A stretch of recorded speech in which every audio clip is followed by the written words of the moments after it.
Hi నమస్తే, welcome to my media. నేను మీ కేవీఆర్. పార్లమెంట్లో కేంద్ర బడ్జెట్ సమావేశాలు జరుగుతూ ఉన్నాయి. ఆంధ్రప్రదేశ్కు పెద్ద ఎత్తున నిధులు వచ్చినాయని చెప్పి ఇక నారా చంద్రబాబుతో సహా నారా లోకేష్ అందరు కూడా ట్వీట్స్ చేస్తూ వస్తున్నారు. ఆంధ్రప్రదేశ్ రాజధాని అమరావతికి 15,000 కోట్ల రూపాయల నిధులను మంజూరు చేసేందుకు కేంద్రం కమిట్మెంట్ ఇచ్చిన నేపథ్యంలో ఇక పవన్ కళ్యాణ్తో సహా అందరూ కూడా కేంద్రానికి గ్రాటిట్యూడ్ చూపించే ప్రయత్నం చేస్తూ ఉన్నారన్నమాట. ఈ నేపథ్యంలో అంటే కొన్ని అనుమానాలకు దారి తీస్తోంది ఈ బడ్జెట్ సమావేశం. ఇక్కడ మెయిన్ ఏంటంటే ల్యాండ్ టైటిలింగ్ యాక్ట్ను రద్దు చేస్తూ ఈరోజు అసెంబ్లీలో ఒక బిల్లు ప్రవేశపెట్టారు. దానికి ఆమోదం కూడా తెలిపారు. ఒకసారి అది చూద్దాం, చూసిన తర్వాత మళ్ళీ మాట్లాడుకుందాం. రెవెన్యూ రిజిస్ట్రేషన్ మరియు స్టాంపు శాఖ మంత్రి గారు ఆంధ్రప్రదేశ్ భూమి హక్కుల యాజమాన్య రద్దు బిల్లు 2024లో ప్రవేశపెట్టేందుకు అనుమతి కోరుతారు. I beg to move for leave to introduce the Andhra Pradesh Land Titling Repeal Bill 2024. మంత్రి గారి ప్రతిపాదన సభా సమక్షంలో ఉంది. ఇప్పుడు ఈ విషయం ఆంధ్రప్రదేశ్ భూమి హక్కుల యాజమాన్య రద్దు బిల్లు 2024 ప్రవేశపెట్టడం. ఈ ప్రతిపాదనను సభలో సుముఖంగా ఉన్నవారు అవును అనండి.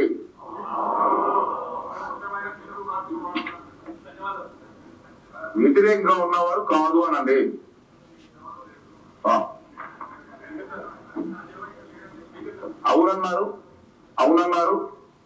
అవునన్న వాళ్ళందరూ కూడా ఏకగ్రీయంగా అన్నారు కాబట్టి ఈ ప్రతిపాదన ఆమోదించమైనది.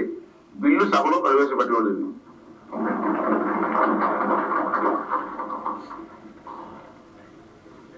చాలా చక్కటి తెలుగులో మొట్టమొదటిసారి ఈ సభలో మీరు సంబంధిత బిల్లుని, అందులో అందరికీ కూడా ఎంతో ఇష్టమైనటువంటి బిల్లుని అచ్చ తెలుగులో మీరు మాట్లాడి ప్రవేశపెట్టారు సార్. ఐ థింక్ ఈ రోజు నుంచి మీరు ఒక నూతన ఒరవడికి శ్రీకారం చుట్టారు. ధన్యవాదాలు అందరికీ. సో అచ్చ తెలుగులో ల్యాండ్ టైటిలింగ్ యాక్ట్ను రద్దు చేస్తున్నట్టు బిల్లు ప్రవేశపెట్టిరు. తర్వాత దానికి స్పీకర్ ఆమోద ముద్ర వేసిరు. అందరూ ఏకగ్రీవంగా వేస్తున్నారు అనమాట. సో ఇది జరిగింది. అయితే దీని పరిణామ క్రమం ఏంటంటే అసలు ఆ బిల్లును ఎప్పుడు ప్రవేశపెట్టినరో, దాన్ని బిల్లుగా ఎప్పుడు రూపకల్పన చేసినరో ఇంకా ఈ పాలకులకే తెలియాలి. ఎందుకంటే అసెంబ్లీ వ్యవహారాల ఇన్ఛార్జిగా పయ్యావుల కేశవ్కు ఆయనకు చాలా నాలెడ్జ్. గతంలో ఇదే అసెంబ్లీ సాక్షిగా ల్యాండ్ టైటిలింగ్ యాక్ట్ అద్భుతం, అమోఘం, ఆస్ట్రేలియాలో మాత్రమే అట్లాంటి బిల్లు ఉండే, అట్లాంటి బిల్లు మన దేశంలో కూడా అమలు కావాల్సింది అది అని చెప్పి కొన్ని ప్రాక్టికల్స్ కూడా మాట్లాడిండు ఆయన. అట్లాంటి వ్యక్తి ఈ రోజు దాన్ని రద్దు చేసిరంటే ఇంకా దేంతో ఉన్న వాళ్ళు అర్థం కావట్లేదు. ఎందుకంటే ఆ బిల్లుకు కేవలం గతంలో జగన్మోహన్ రెడ్డి సర్కారు ఆంధ్రప్రదేశ్ అసెంబ్లీలో కేవలం తీర్మానం మాత్రమే చేసింది. అది కేంద్ర ప్రభుత్వానికి వెళ్ళాలి, అక్కడ పాస్ కావాలి, ఆ తర్వాత రాష్ట్రపతి దగ్గరికి వెళ్ళాలి, గెజిట్ రూపంలో ఆమె సంతకం చేయాలి. ఇన్ని తతంగాలు ఉంటాయి. అవేవి జరగలే. కేవలం 6,000 గ్రామాల్లో సర్వే మాత్రమే పూర్తయింది. మొత్తం అన్ని రెవెన్యూ గ్రామాలన్నీ కూడా రాష్ట్ర ప్రభుత్వం క్రోడీకరించి దాన్ని పకడ్బందీగా పటిష్టంగా నిర్వహించిన తర్వాత బిల్లు ఆమోద ముద్ర పడుతుంది. అసలు ఆమోదం లేని బిల్లుకు వీళ్ళు రద్దు చేయడం ఏందో ఇక వీళ్ళకే తెలియాలి. ఎందుకంటే ఇక శాసనసభ వ్యవహారాల గురించి ఇంతకు మించి ఎక్కువ మాట్లాడుకోవడానికి లేదు. సరే, ఆంధ్రప్రదేశ్ అసెంబ్లీలో జరిగిన వ్యవహారం ఇదైతే కేంద్రంలో ఏం జరిగిందో ఒకసారి చూద్దాం. Effective implementation of several of these reforms requires collaboration between the center and the states and building consensus as development of the country lies in development of the states.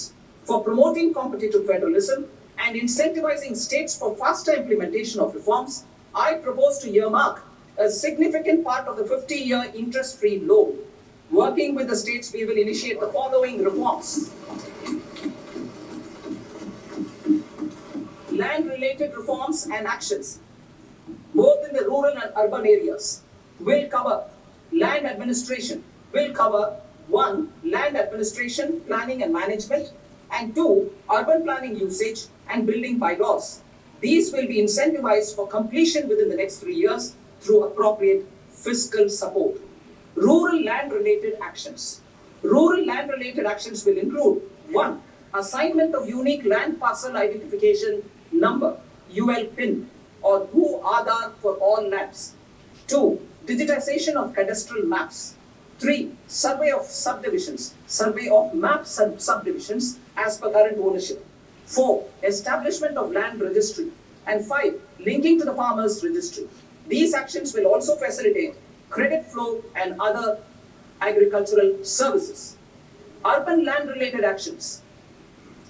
Land records in urban areas will be digitized with GIS mapping. An IT-based system for property record administration, updating and tax administration will be established. These will also facilitate improving the financial position of urban local bodies. విన్నారు కదా, అంటే land రిఫార్మ్స్కు సంబంధించి ఆ registrations గ్రామాల పరిధిలో ఉన్న భూములతో సహా అర్బన్లో ఉన్న భూములన్నింటినీ కూడా డిజిటలైజ్ చేసి వాటికి జియో ట్యాగింగ్ ఇచ్చి ఇవన్నీ చేస్తే కొన్ని రకాల ప్రయోజనాలు చేకూరుతుండే. దాన్నే వైఎస్ జగన్మోహన్ రెడ్డి సర్కారు విజయవంతంగా అమలు చేసే ప్రయత్నం చేస్తే దానికి ఇంకా వీళ్ళు కూటమి నేతలు ఇంకా ల్యాండ్ టైటిలింగ్ యాక్ట్ అనేది ఒక భూతం, దాన్ని మొత్తం వైఎస్ జగన్మోహన్ రెడ్డి తన పేరు మీద ఆస్తులని రాయించుకుంటాడు అని చెప్పి రకరకాల ప్రచారం చేసిండు. రామోజీరావు చచ్చిపోయిండు, ఆయన ఈనాడు పేపర్లో పెద్ద పెద్ద అక్షరాలతో వచ్చినాయి అనమాట, మీ భూమి మీది కాదు అని. ఒకటి అక్కడ జరిగిన తప్పేందంటే హద్దురాళ్ళలో రాళ్ళ మీద వైసీపీ రంగులు వేయడం, పాస్బుక్ల మీద కొన్నింటి మీద వైఎస్ జగన్మోహన్ రెడ్డి బొమ్మ పడడం ఆబ్జెక్షన్ అయిందనమాట. కానీ విజయవంతంగా 6,000 గ్రామాల్లో రీసర్వే నిర్వహించి ఎక్కడ చిన్న ఇష్యూ కూడా లేకుండా దాన్ని ఇంప్లిమెంట్ చేసే ప్రయత్నం చేశారు. సరే, ఇప్పుడు ఈ కూటమి సర్కార్ వచ్చింది, ఇందాక చూపించిన కదా, ఆంధ్రప్రదేశ్ అసెంబ్లీ ఆ ల్యాండ్ టైటిలింగ్ యాక్ట్ను రద్దు చేసింది అనమాట. అసలు బిల్లే కానీ బిల్లును అంటే ఏమంటారు చట్టరూపంలో దాల్సిన బిల్లును రద్దు చేసిన మహోన్నత ప్రభుత్వం అనమాట ఇది. సో దీని ఫలితం ఏంటంటే కేంద్ర ప్రభుత్వం ఈ ల్యాండ్ టైటిలింగ్ యాక్ట్ను ఎప్పటి నుంచో ప్రమోట్ చేస్తూ వస్తుంది. 2014లో మోడీ సర్కార్ అందుబాటులోకి అంటే అధికారంలోకి వచ్చిన కాడ నుంచి ల్యాండ్ టైటిలింగ్ యాక్ట్కు రకరకాల మెరుగులు దిద్దుతూ దాన్ని చేసిన వాళ్లకు రకరకాల ఇన్సెంటివ్స్ రాయితీలు ఇస్తూ మొత్తం అన్ని కేంద్రం భరించేలాగా చట్టాలు చేసిర్రు. వాటిని ఆంధ్రప్రదేశ్ ముఖ్యమంత్రి వైఎస్ జగన్మోహన్ రెడ్డి ఒక్కడే చాలా ధైర్యంగా ఆ నిధులను తెచ్చుకొని పెద్ద ఎత్తున ఎక్విప్మెంట్ తీసుకొని వచ్చి రీసర్వేకు మొగ్గు చూపిండు. కానీ ఇప్పుడు అది ఆగిపోయింది. దానివల్ల ఇప్పుడు జరుగుతున్న డ్యామేజ్ ఏంటంటే రూరల్ అండ్ అర్బన్ ప్రాంతాల్లో భూములు రీసర్వే ఏ రాష్ట్రాలు చేస్తే ఆ రాష్ట్రాలకు 50 ఏళ్ల వరకు వడ్డీ లేని రుణాలు ఇస్తామని మెలికెపెట్టిన కేంద్రం మీకు అప్పు పుట్టాలంటే వైఎస్ జగన్ గారు ప్రారంభించిన భూముల రీసర్వే చేయక తప్పదు. ఇది లాజిక్ అనమాట. సో ఇప్పుడు ఈ 50 ఏళ్ల పాటు వడ్డీ లేని రుణాలు పొందాలంటే ఇప్పుడు అదే ల్యాండ్ టైటిలింగ్ యాక్ట్ ను మళ్ళీ పునరుద్ధరించాల్సి ఉంటుంది అనమాట. దీన్ని మరి ఆంధ్రప్రదేశ్ అసెంబ్లీ ఎట్లా ముందుకు తీసుకెళ్తుంది ఏందనేది ఇంకా విజనరీ చంద్రబాబు నాయుడుకే తెలియాలన్నట్టు. ఒకనాడు ఇదే అసెంబ్లీలో పొగిడిన పయ్యావుల కేశవ్ ఇప్పుడు మరి దానికి ఏం సూత్రీకరణ ఇస్తారని వేచి చూద్దాం. వీళ్ళ దిక్కుమాలిన ప్రచారానికి, విష ప్రచారానికి వైఎస్ జగన్ సాగర్ గారు గాల్లో కలిసిపోయింది, అది వేరే సంగతి. కనీసం ఇప్పుడైనా 90% ల్యాండ్ లిటిగేషన్స్ అన్ని కూడా హద్దులు లేకపోవడం, డబల్ రిజిస్ట్రేషన్లు జరగడం, ఇవన్నిటిని పరిష్కరించేందుకు పైగా ఒక్కొక్క ల్యాండ్ కు సంబంధించిన పత్రాలు దేవాదాయ శాఖలో, ల్యాండ్స్ అండ్ రికార్డ్స్ శాఖలో, స్టాంప్స్ అండ్ డ్యూటీ శాఖలో, రెవెన్యూ శాఖలో ఇట్లా రకరకాలుగా ఉండిపోయారు అనమాట. వాటన్నిటిని ఒక గొడుగు కిందకి తీసుకొచ్చే ప్రయత్నం ఈ ల్యాండ్ టైటిలింగ్ యాక్ట్ అనమాట. అట్లాంటి చట్టాన్ని, మహోన్నత చట్టాన్ని ఈ పచ్చపత్రికలు రకరకాలుగా విష ప్రచారం చేయడం, వాటిని కూటమి ప్రభుత్వం నేతలు ఎవరైతే ఉన్నారో కీలక నేతలు రకరకాల దుర్మార్గం ప్రచారం చేయడం, ఇది దేశ దిక్కుమాలతనం అనమాట. సో ఇక ఇప్పుడు ఆ చట్టం అయిపోయింది, ఈ రాయితీలు కూడా రావు. కొన్ని వేల కోట్ల రూపాయలు వస్తుండే రాష్ట్రానికి, ఇప్పుడు అవన్నీ అయిపోయినట్టు అనమాట. సో అనుభవించాలి. ఇక ఇది జరిగింది అంటే అటు పార్లమెంట్లో, ఇటు ఆంధ్రప్రదేశ్ అసెంబ్లీలో జరిగిన వ్యవహారం. Thanks for watching Myra Media. నేను మీ కేవీఆర్. Thank you.